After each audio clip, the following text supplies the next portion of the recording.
Hello friends, welcome to my channel. இன்றைக்கி நம்ம வீடியோவில் சோயா சங்க்ஸையும் பொட்டுக்கடலையும் வச்சு ஒரு அருமையான சுவையான சைட் டிஷ் ரெசிபி தாங்க பார்க்க போகிறோம். எப்போவுமே சப்பாத்திக்கு ஒரே மாதிரியான சைட் டிஷ் செய்யாமல் ஒரு முறை இந்த மாதிரி செஞ்சு பாருங்கள். டேஸ்ட்டும் அட்டகாசமாக இருக்குங்க. குழந்தைகள்லேருந்து பெரிய முடிக்கும் விரும்பி சாப்பிடுவாங்க. வாங்க எப்படி பண்ணுறதுன்னு பார்க்கலாம். ஸ்டவ்வில் ஒரு பேன் வச்சு அதில் 2 செம்பு அளவுக்கு தண்ணி சேர்த்துருக்குறாங்க. தண்ணி நல்லா கொதிக்க ஆரம்பித்ததுக்கப்புறமா அதில் 200 கிராம் அளவுக்கு சின்ன சின்ன சோயா சேர்த்துருக்குறேன். நீங்கள் பெரிய சோயாவும் சேர்த்துக்கலாம். இது நல்லா வெந்து வரணும். ஒரு 5 நிமிஷத்துக்கிட்ட மீடியம் ஃப்ளேமில் வச்சு அப்படியே விட்டுருங்க. நல்லா தளன்னு கொதித்து அப்படியே தண்ணி மேலால் பொங்கி வரும். அந்த அளவுக்கு நல்லா கொதிக்க வச்சு எடுத்துக்கோங்க. பாருங்கள், இந்த அளவுக்கு நல்லா வெந்து வரணும். சோயா சங்க்ஸ் எடுத்து பார்த்தாலே உங்களுக்கு தெரியும், நல்லா சாஃப்டாக வெந்திருக்கு. இந்த அளவுக்கு நல்லா வேக வச்சு எடுத்துக்கோங்க.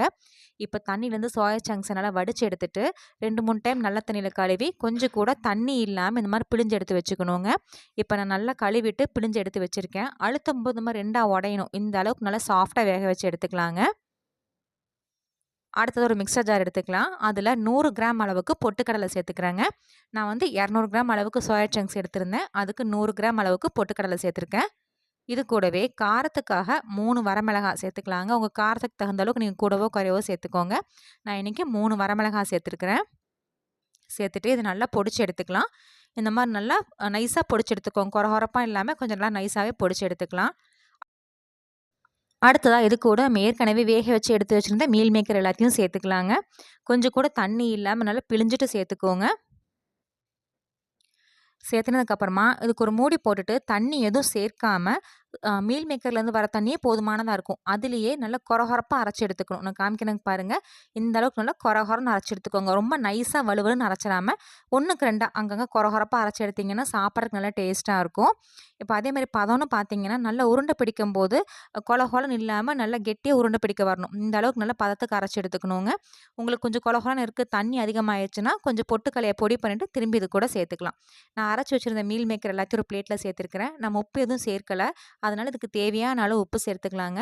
நீங்கள் விருப்பப்பட்டால் கரம் மசாலா கூட கொஞ்சம் சேர்த்துக்கோங்க. இப்போ நான் கரம் மசாலா எதுவும் சேர்க்காம வெறுமனே உப்பு மட்டும் சேர்த்துட்டு தான் இதை நான் உருண்டைகளாக பிடிக்க போகிறேன். உப்பு சேர்த்துனதுக்கப்புறமா சப்பாத்திக்கு மாவு பிசைகிற மாதிரி நல்லா பிசைஞ்சு எடுத்துக்கலாங்க. ரொம்ப அழுத்திலாம் பிசைய வேண்டாம், வேக வச்சது தான். ஆனால் லைட்டாக பிசைஞ்சு எடுத்தால் போதும். எடுத்துகிட்டு நமக்கு விருப்பத்துக்கு தகுந்த மாதிரி உருண்டைகளாவோ இல்லை நீல வாக்கிலோ எப்படி வேணால் பிடிச்சி எடுத்துக்கலாங்க. நான் சின்ன சின்ன உருண்டைகளாக பிடிச்சி எடுத்துக்கிறேன். அடுத்ததாக ஸ்டவ்வில் ஒரு பேன் வச்சுட்டு எண்ணெய் நல்லா சூடானதுக்கப்புறமா நம்ம பிடிச்சி வச்சுருந்த உருண்டைகள் எல்லாத்தையும் இது கூட சேர்த்துக்கலாங்க. சேர்த்துட்டு மீடியம் ஃப்ளேமில் வச்சு ஒரு 5லேருந்து 8 நிமிஷத்துக்கிட்ட நல்லா வேக வச்சு எடுக்கணுங்க. மேலே சீக்கிரம் மொறுன்னு வந்துடும். பொட்டுக்கடலை மாவு சேர்த்துருக்கறனால உள்ளே அவ்வளோ சீக்கிரம் வெந்து வராது. அதனால் மீடியம் ஃப்ளேமில் வச்சுட்டு ஒரு 5லேருந்து 8 நிமிஷத்துக்கிட்ட நல்லா வேக வச்சு எடுத்துக்கணுங்க. பதம்னு பார்த்தீங்கன்னா நல்லா பொன்னிறமாக மொறுன்னு வந்திருக்கணும். நிறமே மேலே அப்படியே கோல்டன் ப்ரௌனில் வரணும். அந்த அளவுக்கு நல்லா வேக வச்சு எடுத்துக்கணுங்க. அப்போ தான் உள்ளே நல்லா வெந்து வரும். இப்போ ஒரு 3 நிமிஷம் கழித்து ஒரு பக்கம் திருப்பி போட்டுக்கலாம். இது ஒரு 3 நிமிஷம் கழிச்சிட்டு நல்லா பொன்னிறமாக வந்ததுக்கப்புறம் வெளியே எடுத்துடலாங்க. இப்போ பாருங்கள், நல்ல மேலே மொறுன்னு இந்த மாதிரி பொன்னிறமாக வறுப்பட்டு வந்திருக்கு பார்த்தீங்களா? இந்தளவுக்கு நல்லா வறுத்ததுக்கப்புறமா இதை எடுத்துகிட்டு மிச்சர் உருண்டை எல்லாத்தையும் இதே மாதிரி பொரிச்சு எடுத்துக்கலாங்க. அடுத்ததான் ஸ்டவ்வில் ஒரு பேன் வச்சுட்டு அதில் 1 டேபிள் ஸ்பூன் அளவுக்கு எண்ணெய் சேர்த்துக்கலாம். எண்ணெய் நல்லா சூடானதுக்கப்புறமா இதில் ஒரு 1/2 டீஸ்பூன் அளவுக்கு சீரகம் சேர்த்துக்கலாங்க. சீரகம் நல்லா பொரிஞ்சு வரணும்.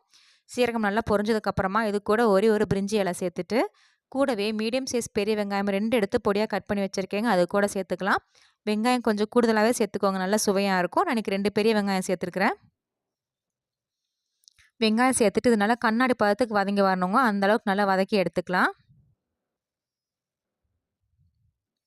வெங்காயம் நல்லா கண்ணாடி பதத்துக்கு வதங்கி வந்ததுக்கப்புறமா இது கூட 1 ஸ்பூன் அளவுக்கு இஞ்சி பூண்டு விழுது சேர்த்துக்கலாங்க. இஞ்சி பூண்டு விழுதோட பச்சை வாசனை போகிற அளவுக்கு நல்லா வதக்கி எடுத்துக்கலாம். இஞ்சி பூண்டு விழுதோட பச்சை வாசனை போனதுக்கப்புறமா இது கூட 2 மீடியம் சைஸ் நாட்டு தக்காளி எடுத்து அரைச்சி வச்சுருக்கேங்க. இது கூட சேர்த்துக்கலாம். நாட்டு தக்காளியே சேருங்க, அப்போ தான் கொஞ்சம் புளிப்பு சுவையோட நல்லாயிருக்கும். 2 தக்காளி சேர்த்துருக்குறேன்.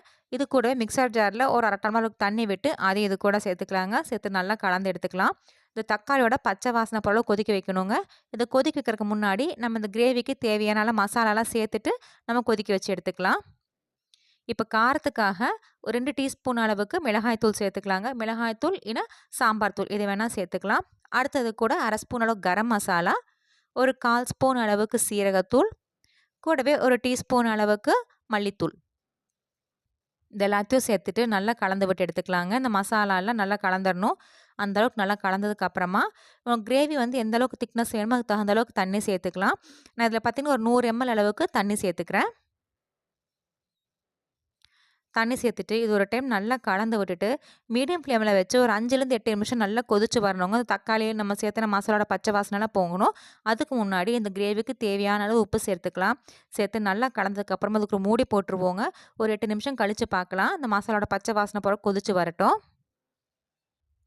இப்போ 2 நிமிஷம் ஆயிடுச்சுங்க. ஓப்பன் பண்ணி பார்த்தாலே தெரியும். நல்லா தள தளன்னு கொதிச்சு, உங்களுக்கு அந்த மசாலாவோட பச்சை வாசனையெல்லாம் சுத்தமா போயிருச்சு. இது ஒரு டைம் நல்லா கலரி விட்டு எடுத்துட்டு, நம்ம ஏற்கனவே சோயா சங்க்ஸ் பொரிச்சு வச்சிருந்தோம் இல்லைங்களா? உருண்டைகளா, அது இது கூட சேர்த்துக்கலாம்.